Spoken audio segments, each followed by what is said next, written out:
जिसके बारे में आज बात करने के लिए यहाँ पे हम इकट्ठे हुए हैं सारे, रोहिंग्याज और बांग्लादेशी जिनको जम्मू कश्मीर में, खासकर जम्मू जिला में बसाया गया, और अब ये सामने तथ्य आ रहे हैं कि रोहिंग्याज को बसाने के लिए कुछ एनजीओज काम करती रही, जिनको धन कहां से मिलता रहा उसके बारे में एक संशय बना हुआ है कि क्या उनको धन जो है वो भारत के बीच में मिला या भारत के बाहर से भी आ रहा है। कुछ कार्रवाई तो हुई है, लेकिन भारतीय जनता पार्टी को लगता है कि ये पूरी एक कॉन्स्पिरेसी के तहत रोहिंग्याज को और बांग्लादेशीज को जम्मू में, जहां से इंटरनेशनल बॉर्डर जो है थोड़ी ही दूर है, वहां पे बसाया गया। तो इसके बारे में एक विस्तृत इन्वेस्टिगेशन होने की जरूरत है।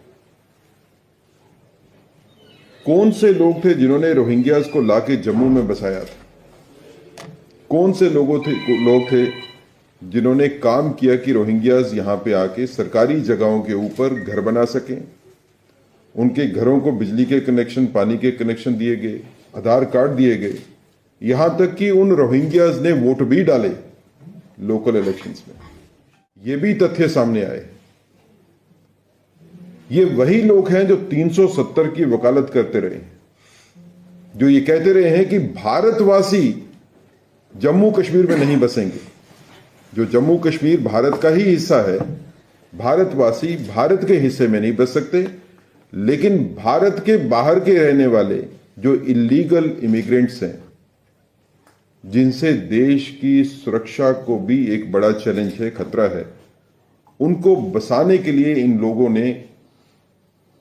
एक राजनीतिक साजिश के तहत काम किया और इन लोगों को लाके अपने वोट बनाने के चक्कर में यहां पे बसाया। Bharatiya Janata party LG administration से ये रिक्वेस्ट करेगी, क्योंकि होम जो है वो एलजी एडमिनिस्ट्रेशन के पास है, एलजी साहब के पास है। हम ये रिक्वेस्ट करेंगे कि इसमें सीबीआई एक एफआईआर लिखे और उन सर्कमस्टांसेस के बारे में, उस घटना चक्र के बारे में एक व्यापक तौर के ऊपर इन्वेस्टिगेशन हो, जिसमें ये तथ्य सामने आए कि कौन से लोग थे जो रोहिंग्याज को यहां पे लाके बसाने में रिस्पॉन्सिबल हैं। उन लोगों के खिलाफ कड़ी से कड़ी कार्रवाई होनी चाहिए, एफआईआर लगनी चाहिए, मुकदमे उनके ऊपर चलने चाहिए, और देश को भी पता चलना चाहिए कि देश के विरोध में काम करने वाली ताकतें कौन सी हैं। कौन से लोग थे जिन्होंने देश के हित के आगे अपने राजनीतिक स्वार्थ को रखा। भारतीय जनता पार्टी ये भी कहना चाहती है कि रोहिंग्याज जिनको जम्मू में लाके बसाया गया और जिनकी बस्तियां हैं जम्मू शहर के बीच में, इनको जम्मू से बाहर खदेड़ना चाहिए, बल्कि इनको डिपोर्ट करना चाहिए ताकि अपने अपने देश में वापस जा सके। कोई दूसरे देश से आके भारत में बसने के लिए आवेदन देता है और उस आवेदन के तहत जो है कहीं कोई यहां पे आता है, तो वो एक अलग से बात है। लेकिन चोरी छिपे भारत की धरती के ऊपर आके बसना, और फिर आप अगर पिछले कुछ तथ्यों को देखें तो इन लोगों की इन्वॉल्वमेंट जो है वो यहां पे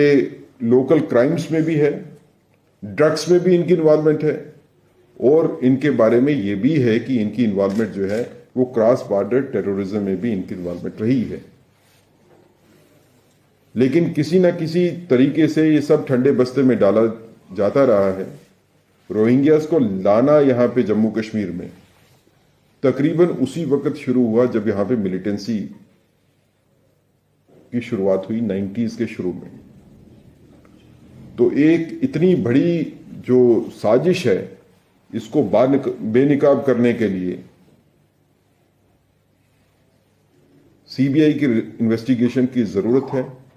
और उन सभी ताकतों को सामने लाने के लिए और उनकी प्रोसिक्यूशन करने के लिए भारतीय जनता पार्टी कटिबद्ध है। हम ये दरख्वास्त करते हैं एलजी साहब से भी कि इन तथ्यों का संज्ञान लेते हुए इस पे कड़ी से कड़ी कार्रवाई होनी चाहिए, और जो ताकतें रोहिंग्याज को सपोर्ट करती हैं, ये इलीगल इमिग्रेंट रोहिंग्याज भी होंगे और उसमें कुछ बांग्लादेशीज भी हैं, जो इनको सपोर्ट करती हैं सिर्फ धर्म के नाम के ऊपर, कि वो एक धर्म विशेष से संबंध रखते हैं। भारतीय जनता पार्टी समझती है कि ऐसी ताकतें राष्ट्र विरोधी ताकतें।